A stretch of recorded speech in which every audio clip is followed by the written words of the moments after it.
Let me start with a story. When I was a PhD student at Northwestern University, I had an interdisciplinary PhD, but my dissertation was in sociology. And my mentor, one of my mentors, was a leading sociologist of religion. He led a consortium every few months for professors and PhD students across the Midwest. And he asked me to come. He said, I think you'd really enjoy it in this particular meeting. And so I came to the meeting. And there were about 30 professors and PhD students in the room, and we were all there to hear an up-and-coming sociologist read his paper about an evangelical church that he'd been studying. Now, at the time, 30-some years ago, evangelicalism was almost not discussed at all in the academic papers. First kind of established works were in the 80s, and I was getting my PhD in the 80s. Now, this sociologist's paper was forgettable. It wasn't that good, but his attitude was very memorable. He knew his crowd. He knew the crowd of the sociologists, and he was witty, he was sarcastic in how he portrayed evangelicals, and his mockery elicited peals of laughter from the audience, from this group. They're all laughing with him about this evangelical church that he was attending. And then once he finished his paper, the chairman, my friend, mentor, asked if any of us had any questions. I think I was the first one to raise their hand, and he called on me, and I said, I is one. And then I just paused for a second, and I said, the wonderful thing about being, you always sound better in your memory probably than you were at the time, but I'll kind of try to quote myself. I said, the wonderful thing about being a sociologist is we don't study bugs. Bugs never talk back. With sociology, we get to study people, and people get to talk back. And this is a perfect case in point.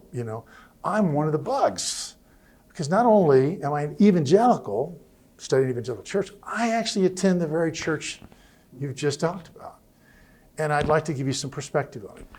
And at that point, I'm not going to go into the details, I corrected some of his empirical misunderstanding. He'd been there 6 times. He didn't know what he's talking about on a few things. He just got it wrong. He just didn't do his homework well. So I corrected this. But then I did some more substantial things. I said, but those are empirical things that could be corrected if you would have stayed around a little longer. But the biggest problem is deeper.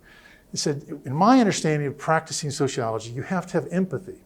You have to be able to connect with and understand on the inside the worldview and using the concrete categories of those people to really understand them. Otherwise, you're really not doing good sociology. You're not really understanding them. You're just critiquing them from the outside. And an illustration of that is, do you remember the laughter that came in the room? He said, now let's put a different subject to the laughter. Let's say the laughter was about black people. Or let's say the laughter was about Jews. Would that have been as funny? No, it wouldn't have been. Now, why is that? I think it tells us 2 things. It tells us, one, evangelicals are viewed within the academic world as on the outside. They can be disrespected safely. And then it also tells us something about ourselves, or leash. Those who laugh should tell you something about yourself. You have self-righteousness. You feel self-righteous about them because you feel better, or intellectually, or maybe even morally. Do you see that what's going on there in that dynamic? It's a barometer of your self-righteousness. Now, you could tell that's I did it fairly gracefully, I think. I wasn't angry or upset. I just kind of did it in that tone, the way I did it. And we had a really good discussion. It was really helpful and profitable. And the result was the chairman asked me to present the paper at the next gathering. He was very positive.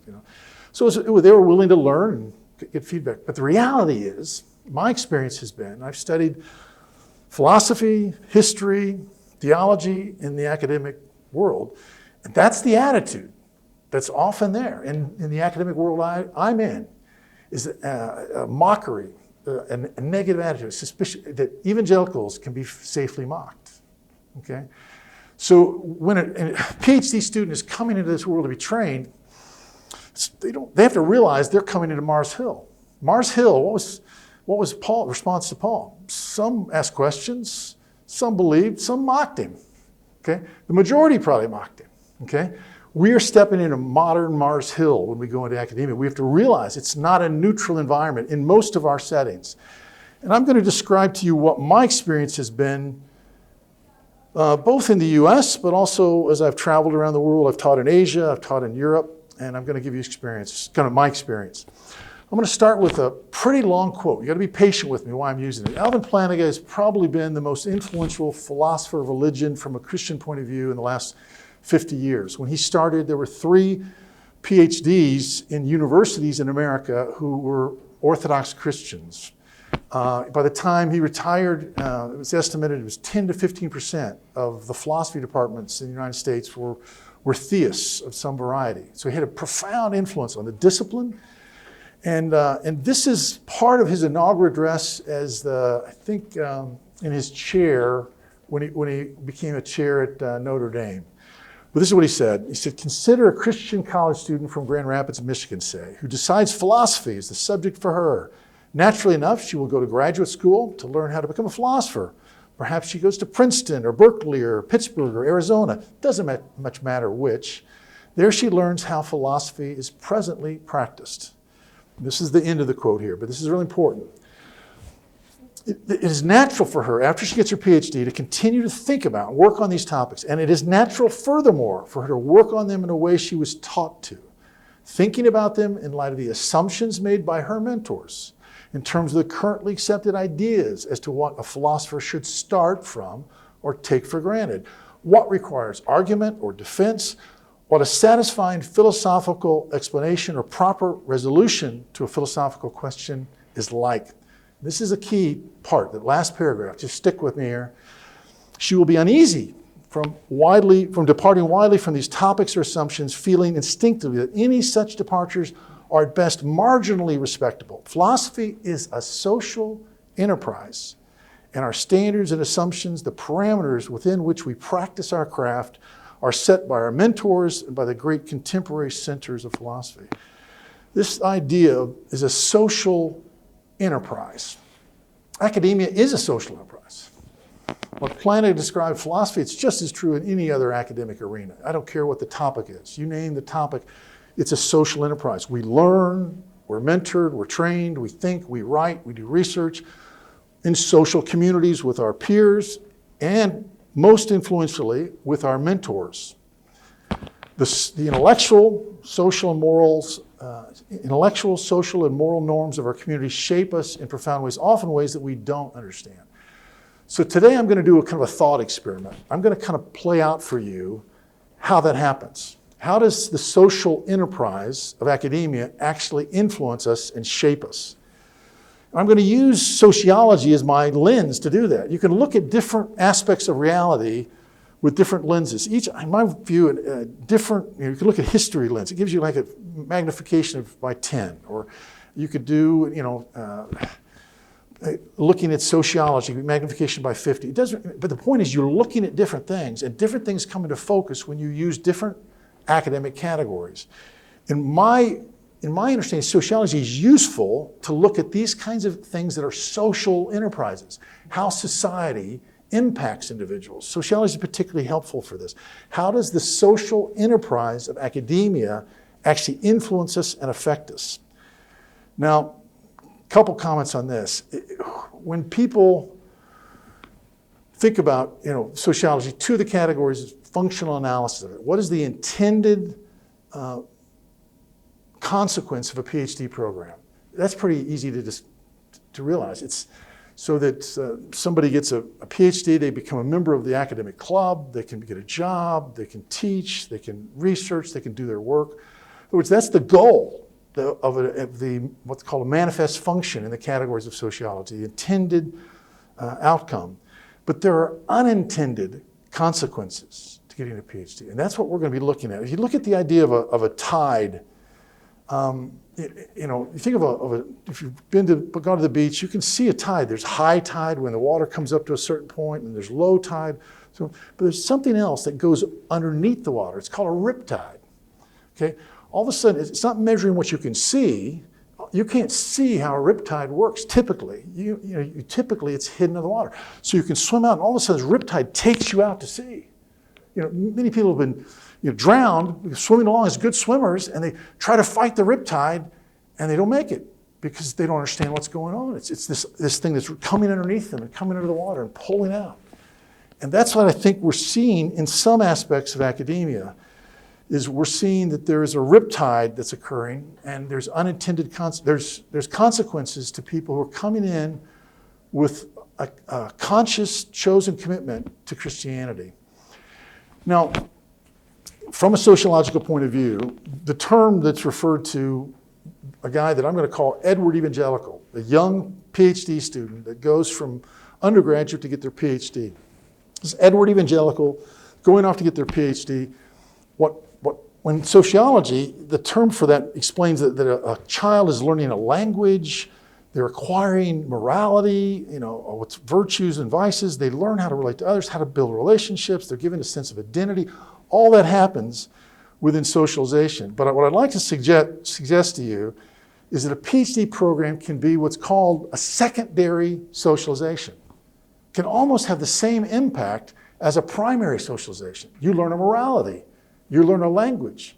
You learn a way of relating to people. For some people, a PhD process shapes them so profoundly that as a Christian, you know what discipline they're in, but you don't know whose disciple they are anymore because they've been so transformed by the academic study.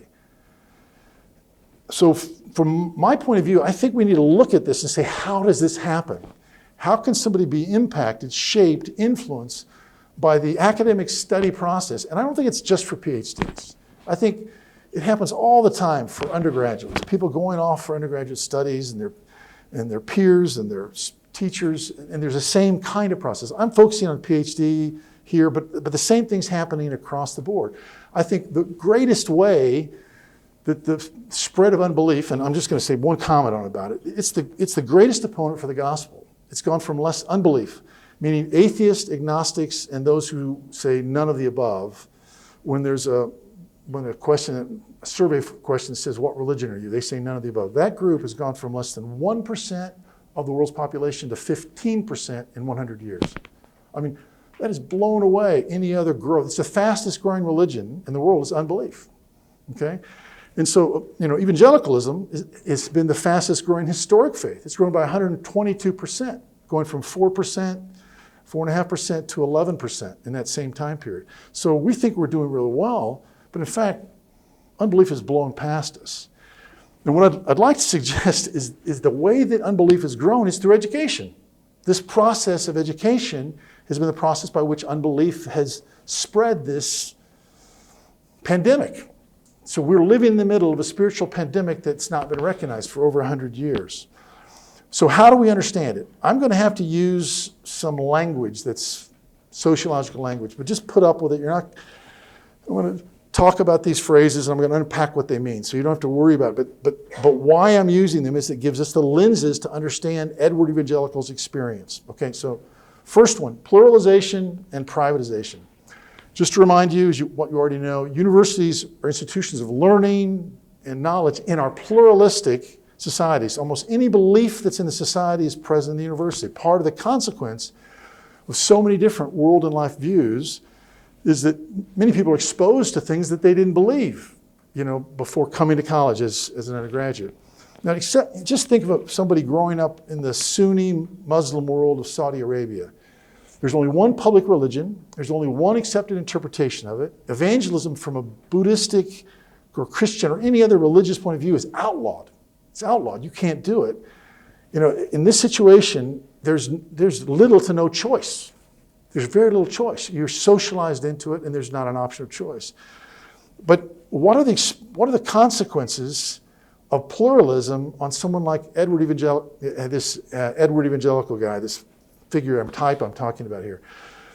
Someone like Edward, he's been fairly cocooned within his Christian community, and let's say he went through his undergraduate, he's part of a Christian fellowship, IFES movement in his country, deeply involved in Bible study and prayer groups, people that are studying his topics. But all of a sudden, when he goes off for doing his PhD, there's nobody in his PhD program that is an evangelical Christian. In fact, there's also nobody in his church that's getting a PhD. That's not always the case, but you get the point. It's rare. It's rare. We're not sending loads of people off. And so basically, if he's a little bit of an alien in his church and a little bit of an alien in his academic department, and he's got beliefs that don't fit in. So all this comes down to is that all this exposure to pluralism increases the questions that Edward has. All of a sudden, he's exposed to issues he doesn't have an answer to. It's normal. He's learning things. He doesn't know how it fits. How does it fit with my Christian worldview? The challenges, ways of framing knowledge, how to formulate things. Now, I won't quote Karl Marx very often, but he has a kind of where he echoes Aristotelian, an Aristotle idea. He writes in Thesis to Feuerbach, he says, he who formulates the question answers it.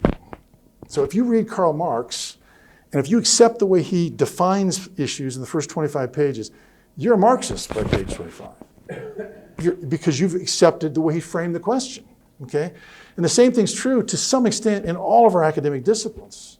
If you accept the way things are framed just completely from whatever the academic discipline, you're accepting those things on a foundational level. And so the result of that is all of a sudden there's a new belief system that's emerging as Edward becomes experienced in his discipline, he learns about his discipline, and those things begin challenging his worldview, his Christian worldview. He has questions that he didn't have before. And the second thing to just keep in mind is in a pluralistic society, people push your personal beliefs and say, that's your private belief. In other words, it doesn't have access to truth. It's not an issue of fact. It's a fact-moral distinction to say anybody's faith is, that's not something subject to knowledge and truth and discipline. It's what you, but keep it out of your work. Keep it out of your work. Don't, keep your belief to yourself. We don't want to hear about it. Okay, all this, if you apply it to the Edward Evangelical again, he shows up for his first day of his PhD program and he's confronted by an establishment that's been running for decades. Everybody knows what a PhD student's role is. Everybody knows, what's expected for a good PhD student, how a good PhD student succeeds and how they don't succeed. Most of the expectations for a PhD student are not in the manual. It's not in the description of the PhD program. They're embedded in the social understanding of Edward's mentors and eventually it's his peers. Everybody accepts this is how you write a good paper. This is how you frame a good argument. Remember Plantinga's comment. So to understand a little bit more about Edward's dilemma, we've got to realize we've got to understand sociology of knowledge. Peter Berger defines it this way. He says that sociology of knowledge is what everyone knows about a social world, the assembly of maxim, morals, proverbial nuggets of wisdoms, values, beliefs, myths, and so forth. In other words, there's what everybody knows in sociology or in history. Now, it's broad terms, but the point is in that discipline, there's accepted ways of doing the discipline. And that's what everybody knows. Academia, or our portion of academia, have a symbolic universe, and that's why there are tensions even between different branches of academia, between the humanities and the sciences, for example. But all of this leads to this point, is that in sociology of knowledge, it's the phrase plausibility structures. What are the social plausibility structures that make something look plausible? Okay? When Edward enters in this world, the categories of his discipline, they give insight. It's like a snow with an Eskimo. They have 50 different names for snow. Why? Because they live in a world of snow. They have all these different variations of understanding different types of snow. Okay, so they have a knowledge and experience. And it's true. In an academic discipline, you get lenses that you can see things and brings things into focus you didn't have before. And so there's plausibility that is linked to all of this, to the social world of your academic department, of academia in general, but it also gives you genuine insight, okay? But it's done in relationship. Now, most evangelicals come to a PhD experience as relatively young individuals, and they're still building life convictions. They're vulnerable to the incredibly powerful shaping influence of their mentors. Think of Edward Evangelical again. He is being shaped. He's that child entering into secondary socialization. Now, think about your children. A typical 2-year-old, 3-year-old, there is rebellion that's there, but also most children want to please their parents. They want to be loved and connected to, and they want to please them. There's instinctive things built into that relationship, and there's also built into the mentoring relationship for Edward. Okay, Edward wants to get the PhD, and he realized the only way he can is if he makes his mentor or mentors happy. So he's motivated to please them. He's motivated to adapt. He's motivated to adjust. Now, to some extent, we've got to realize part of this is part of the healthy academic process. You don't know everything when you enter a PhD program, and you should adjust, and there should be education, and there should be willingness to learn. But in the midst of this process, you sometimes get the questions framed in a way that he who formulates the question answers it. In other words, if you allow the discipline to formulate these questions of knowledge and how to approach things and what is considered knowledge, all of a sudden Christianity, viewed from that perspective, is distorted. Okay, so coming to the next point right here is that there is a conformity that happens. It is a relational and conversational process. It's typically not a self-conscious process from the mentors, but sometimes it is. I remember I was fortunate enough to get, what's called in the States straight A's in my first year of my PhD, and going to my second year, and then I realized this one guy was only giving good grades to people who adopted his process theology. You had to take his categories if you're going to get, a really good grade. Well, if you didn't, you're not getting one of the top grades, okay? And his response, I said, come on, you know this paper's, he's a friend. Became a friend. We'd get together and talk, and he was a genuine friend. This is good. You've just told me how good it is, but you said it's a B+, it's not an A. Come on, he goes, well, you're not willing to learn. And I said, you mean I'm not willing to adopt your process theology? Well, he says, that's what I mean. You're not willing to learn. He was willing to admit it. If people did not transition to his categories for approaching theology, he would not give them a top grade. Now, that doesn't happen that often, but it does. And it's usually more subtle. It's not very people that are honest enough, like that guy was as a friend to me, to tell me, yeah, I want people to be willing to learn my categories and adapt them and use them in their papers. My point behind all this is there is this conformity that happens, and even social control. Now, there's an illustration that Planiga used, and it's useful category. And he's talking about this same PhD student who's a woman PhD, and she says she studies with Leonard Quinn. He was a professor at Harvard, probably for a time, he's dead now, one of the most influential philosophers in America and in the world. And this is what he says, Planiga says about this theoretical PhD students. She finds herself attracted to Quinn's programs and procedures, his radical empiricism, his allegiance to natural science, his inclination toward behavioralism, his uncompromising naturalism, his taste for desert landscapes, even his appreciation of certain art. It would be wholly natural for her to become totally involved in these projects and programs, to come to think of fruitful and worthwhile work as substantially circumscribed by them. In other words, the way you do philosophy is within those categories. And then Planiga makes this comment. One philosopher I knew embarking on such a project suggested that Christians should think of God as a set, because Quinn was prepared to countenance the upset. So in other words, to such an extent, it shapes their understanding God's a set. In other words, God's not a supernatural. And you see the impact. That's a graphic example of it. But this, what Planiga is saying is the powerful effect of these people who are 30 years older, vastly more educated, can shape these younger students in a profound way. Okay, now all this builds to the next point. This creates doubt. This process that Edward is going through, he is not conscious of what I've just described at this point. He's not aware of this process of being socialized into the categories and structures of his discipline. But he begins to be aware that there's questions he doesn't have answers to. There's doubt-producing questions. His training is forcing his theological beliefs into a privatized sphere. And a friend of mine was pastor of a church right next to Oxford University, and had 20 Oxford faculty in it. And he said, I think all of them have privatized their faith, leading intellectual thinkers. But this process of socialization has pushed them to put their faith into this little box, and it doesn't impact their discipline. Okay? Do you see the process? If you're not conscious of it, if you're not choosing to address it and integrating it, you're going to have it pushed away if you keep your faith at all. Okay? All of this leads to the next thing.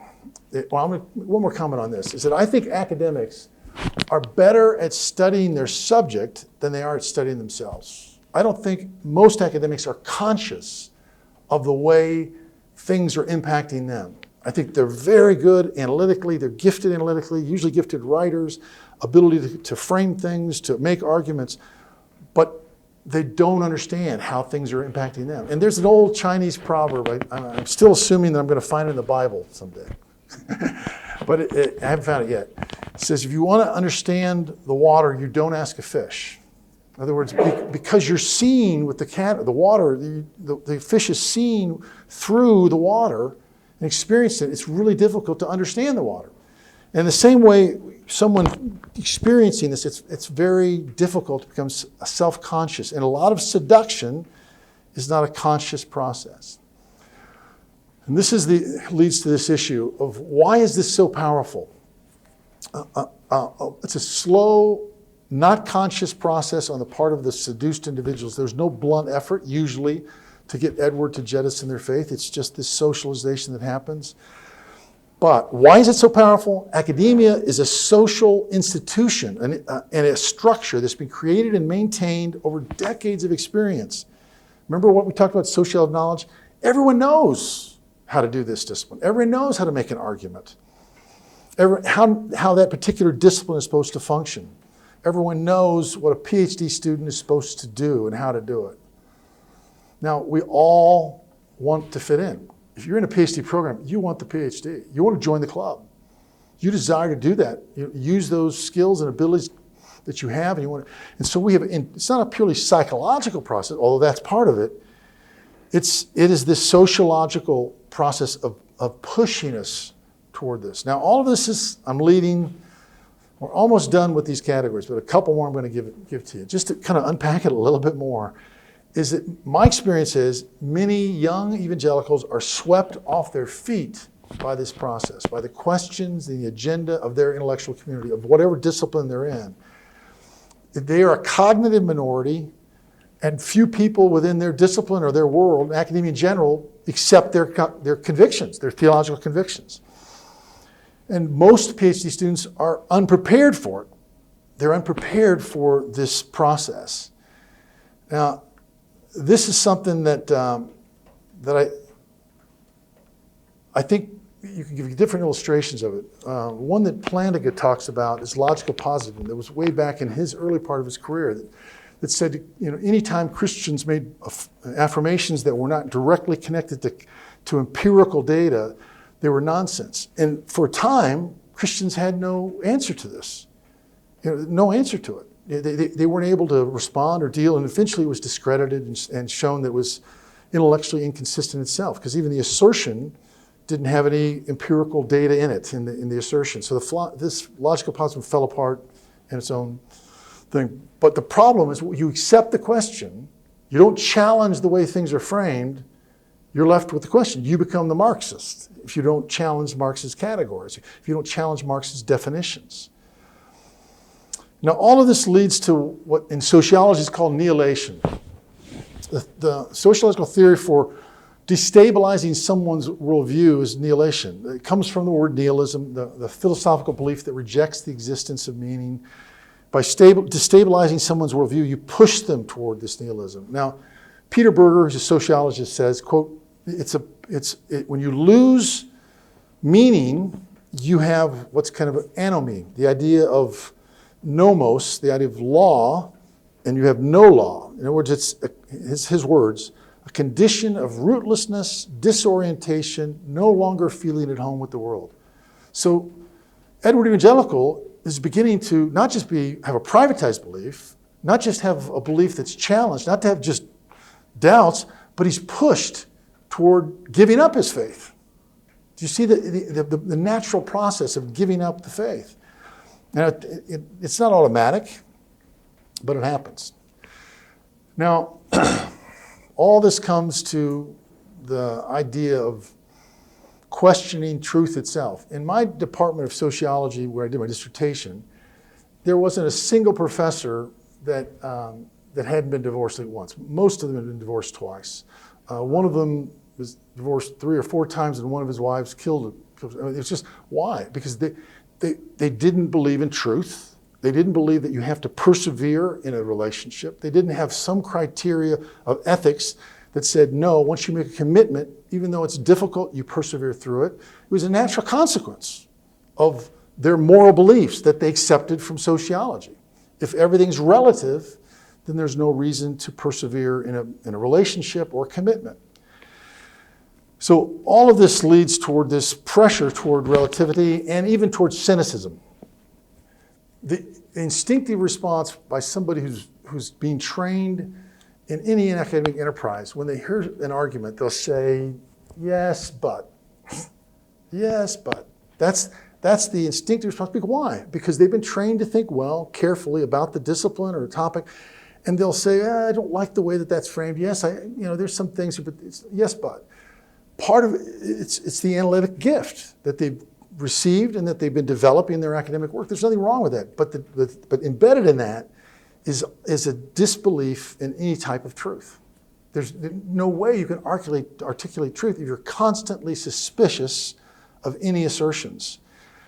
Berger, again, is useful. He says, the sociological perspective is not conducive to an onward and upward outlook, will rather lead to one degree or another of disenchantment with regard to the interpretations of social reality given in Sunday schools. In other words, it basically creates suspicion and cynicism. And it's not just Sunday schools. He's saying cynicism in general. Okay, and that pushes people toward agnosticism. And agnosticism has a myth of neutrality. Fellow we had speak at our first forum event was William Lane Craig.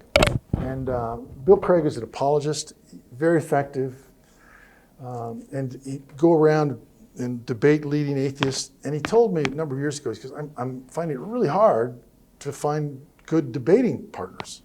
And I said, well, explain that. There's a lot more people who affirm unbelief than Christianity. Why is that? He goes, I'm finding so many more agnostics that are just, yeah, you believe that, I don't know, nobody knows, and it's the myth, it's a huge group of agnostics and fewer hard-boiled atheists that are willing to give assertions and argument and evidence, and so he's hard to find. And a funny thing happened when he went to the UK a number of years ago.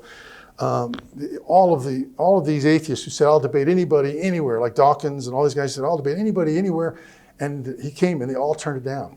And finally, one of the atheists said, we're all running scared. We're running scared from him, so I'm gonna debate him, but I'm just gonna condemn my fellow atheists. You're a bunch of chickens. And so he debated, but the whole point is it's hard to find them because they're not willing to stand up and actually debate him. Now, in this situation, agnosticism is powerful, is that it gives a myth of neutrality. There's stepping away from the tough discussion of is there a God or is Christianity too, and into a lazy kind of skepticism. Now, but what happens with it is Edward feels like, he has questions he doesn't have answers to. He has questions he doesn't know. Nobody's there as a mentor for him. Nobody's there to answer his questions. No one's even identified this process I've talked about here. And so for him, he thinks he's the only one in the world that's wrestling with this. And for him, he feels like, if I'm going to be honest, I have unanswered questions. My parents taught me this faith, or I came to a conversion, but I don't know how to. In other words, he's one question after another is removing kind of the brick wall of faith. And eventually, you remove enough bricks, what happens to the wall? The wall falls down.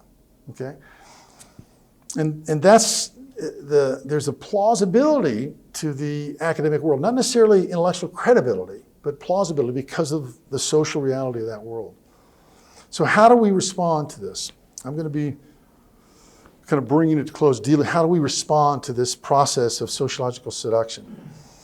As long as someone's worldview for explaining life works reasonably well, they have fewer doubts about it. What happens when their worldview does not integrate with their learning, with their academic discipline? What happens when Edward's confronted by this seemingly objectively true academic world I've just described?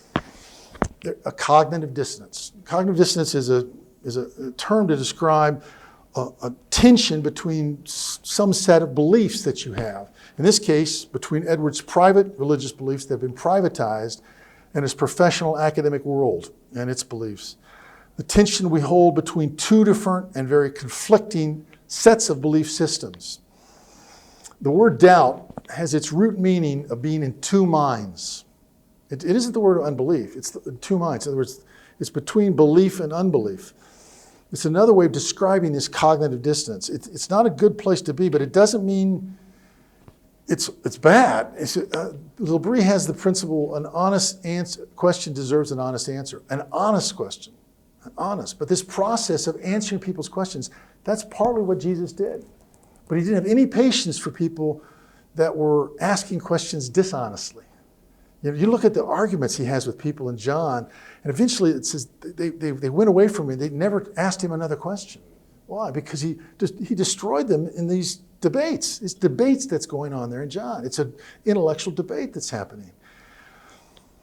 Okay, all of this leads to 4 possible solutions. Somebody can be cognitively converted. Conversion to the academic universe's symbolic universe called agnosticism. Now, in sociological terms, Edwards' convictions of evangelicalism, of faith, it's a cognitive minority, and that we will have an uncomfortable relationship sometimes with the broader majority world. Many believers have been swept off their feet, and I've seen them again and again go through this process, and no one has recognized that there's a need to mentor PhD students. Not no one, but a commitment to do that is essential as part of their PhD studies. Not just on a spiritual level in terms of your devotional life and your walk with the Lord, but helping you to process and answer your questions. This is really crucial. So many people have been swept off their feet. So we haven't had a commitment to apologetics, to answering people's questions. We haven't understood the importance of the academic role, the importance of individuals being trained in this way, and we haven't understood the importance of investing in them. As I already mentioned, there's intellectual insights from the discipline, there's status and respect that come, and so this individual that gets converted slides toward a kind of an agnosticism, and then there's a break. And a good example is Bart Ehrman. Bart Ehrman, he says, honestly, because there's nothing in my academic studies of the Bible that caused me to become an atheist. Intellectually, because what happened? He said, I was confronted with the problem of pain. I didn't have an answer for it. Nobody wrestled with him with the problem of pain, answering his question, the problem of pain. And so once he converts to atheism, didn't come from his background as a Greek scholar or New Testament scholar, but once he converts, now it's everything reinterpreted from that atheistic position. Do you see what, if a good debater would say, we shouldn't be talking right here, Bart, about, the New Testament. You've admitted there was nothing in your New Testament studies that led you toward atheism. But let's put that aside. The problem is you don't understand the problem of pain. This problem has been philosophically addressed, and most people don't believe it. You have an outdated 35-year-old understanding of the problem of pain. This is the way it's been framed, and this is not a killer for anybody in this position. In fact, atheists acknowledge it. You just don't know what you're talking about. You need to reframe the discussion. Do you see what I'm saying there? But the process he went through, it was a conversion, and then he reinterprets his discipline from that new position. Now, all this leads toward the second option, is that sometimes people don't convert. They don't make the conversion to agnosticism or atheism, but there's a cognitive surrender. And this one's even more subtle. It's even more subtle. I grew up in a United Methodist church, never heard the gospel. It was a liberal church. I left any form of Christianity, became an agnostic, converted, convinced agnostic. I said, anybody who said they know the name of God is a fool. And I only came to faith later when I was convinced that the gospel was really true, that people could answer my questions. And I wrestled for a year on this issue. Well, what happens with liberal Christianity, and I've experienced growing up, and I experienced then later when I taught at a liberal seminary, is they don't accept as fundamental the convictions of Scripture. They accept as fact the majority is right and then adapt themselves to that point of view. So liberals are accepting these these categories from their discipline or from the culture. And it was a cognitive adjustment, that's an important word, of Christianity to the alleged or actual worldview of modernity. And a progressive, as Berger says, dismantling of the supernatural scaffolding of Christian religion. And it's a perfect illustration of this of the liberal Bultmann in the 20th century said, the belief in miracles in the New Testament has no place in a world that uses electric lights. So liberal option surrenders the worldview content, adapts itself to the unbelieving worldview, but still uses Christian language. So for example, that professor I referred to, he was a process theologian, he wrote a Christology. And again, I was wrestling with this. I said, why in the world are you going to write a Christology? You don't believe in the Trinity, you don't believe in Christ, you don't believe in the resurrection. You got to explain this to me. And he said, just because I don't believe what historic Christians believe doesn't mean I can't use the categories. Okay? For him, the word Christ, you can take a glass and dump it out of wine and fill it with water or Coke. Okay? The word is just a glass that can be dumped of content. That's what liberals do. They're using the same categories. So for many people who are not aware, it's more difficult to get your arms around. They're using categories, but they don't believe what Christians have believed. T.S. Eliot said this. He says, liberal Christians are those who consider superfluous essential elements of historic Christianity and discard them. And then everything is still framed in Christian categories, but they have different content. Okay. Now, the way it works is, and this is again Berger, someone proceeds to relativize religious tradition by assigning it in part or in whole to a consciousness that's now passé, that's no longer possible to us, and to translate it partially or whole into terms that are supposedly consonant with the alleged modern consciousness. So I'd like to give you an illustration of this. I mean, there's a reason that all the liberal churches are collapsing. There's a reason that you look in the UK, for example, and the liberal churches, they're almost non-existent, after 100 years of this. They're not self-perpetuating. There's not any spread there's no gospel, there's no outreach. The only people that are converted are foolish evangelicals who accept the categories that the liberals are starting with. I mean, that's the problem, is we're naive. We don't understand that there's theological apologetics we need to be engaged with. What's the Reformation? It's theological apologetics. It's Luther affirming, no, we're not saved through sacraments and of grace that's excreted through object category, physical objects. We're saved through faith alone, like Paul said. Okay? Reformation was theological apologetics, clarifying truth in response to error. And that's what we need to do. We have to stop being naive about liberal thinking. It's alien scripture. It's not Christian. And it's killing the church when people accept it. It's just killing the church. Okay, next category is cognitive retreat, or separating faith from reason. I already talked about this, is that people are pressured to put their faith in a little separate category versus their discipline. So they operate in two separate, non-conflicting spheres. And I've already told you about my friend at Oxford, who used to be a pastor there, and all these brilliant Oxford faculty, but they didn't think Christianly about their discipline. They're just thinking as sociologists, and they're thinking as faithful Christians taking care of their family, but they don't bring the two together. The last category that's connected to this is the idea of fideism, faith being separated from reason. This is the idea that we shouldn't be willing to affirm that Christianity is true. We need to trust God. We need to trust God, and there should be no presentation of an argument. I think it's a good-hearted statement, but it's not biblical. What did Paul say? The things I say are true, and they're reasonable. And then Felix's response to him, say, you're trying to persuade me. Are you trying to persuade me? And he says, yes, I wish everybody was like I am, except for these chains. Absolutely, I'm trying to persuade you. Paul calls the gospel the word of truth. Paul enters into the synagogue, as his custom was. He did it all the time. He showed them from the scriptures why Jesus was the Christ, arguing, proving, demonstrating. This process of engaging and showing why the gospel is true. Then in the same chapter Acts 17, he interacts with the pagans and he refers to the unknown God. He refers to two different poets. He doesn't do what he did with the Jews. He communicates differently why the gospel is true.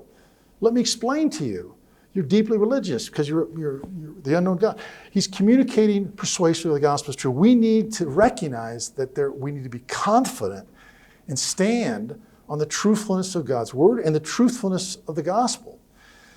And this is the last category, the cognitive independence. Being willing to engage the issues, answering tough questions, not accepting cognitive conversion to agnosticism, not accepting cognitive surrender to liberal Christianity, or cognitive retreat into a privatized faith or fideistic faith. We have to be honest about the problem. We have to realize that this description I've given you is true, not in the same exact way, but in different ways with different disciplines and different contexts. But this is coming your way, no matter where you are in the world. And it's already here in Europe, it's already there in the US, and it's coming your way. We need to be honest about the apologetic questions. We need to be willing to address people's honest questions. C.S. Lewis once wrote, he said, a Christian scholar should face up to those elements of original Christianity in which he personally finds obscure. 2 days ago, I talked to Pete about the passage he preached this morning. He says, I'm still wrestling with what it means. He's still wrestling with what it means. This process doesn't stop. It doesn't stop. It's a wonderful search for truth our whole life. We know that it means these things, but there's more to it. For me, this process of understanding truth and being rooted and being confident in the truthfulness is something we can rejoice in. This is what the gospel is all about. And we got to disbelieve intellectual fads. Basil Mitchell, who's an Oxford philosopher, said, quote, there occurs the special sort of silliness and subservience to fashion in which intellectuals are peculiarly susceptible. Fashion. There's waves of fashion. Postmodernism, the fashion of emergent theology, goes away. And process theology, you can't find a process theologian nowadays. You can't find a hardcore liberal, it doesn't matter. The point is, they're fashions. They float away after a few years. We need to have more confidence and independence and conviction. And I'm going to go back to Plantinga here now for a long quote. Stick with me. This is what he says. Christian philosophers should have adopted, you're talking about that issue with positivism. He says, should have adopted a different attitude toward positivism. What they should have said to the positivists is this: your criteria is mistaken, for such statements as God loves us and God created the heavens and the earth are clearly meaningful. So if they aren't verifiable in your sense, then your sense is false. That all and only statements are verifiable in that sense are meaningful. You don't accept the question. You don't accept the question. You don't accept the assertion. Then he says this. What was needed was less accommodation to current fashion and more Christian self-confidence. Christian theism is true. And if Christian theism is true, then the verifiable criteria of positivism is false. And so he ends with this comment, and I think I'm going to end with it too. He says, the Christian philosophers should have displayed more integrity, more independence, less readiness to trim their sails to the prevailing philosophical winds of doctrine, and more Christian self-confidence. It's true in philosophy. It's also true in every other intellectual discipline.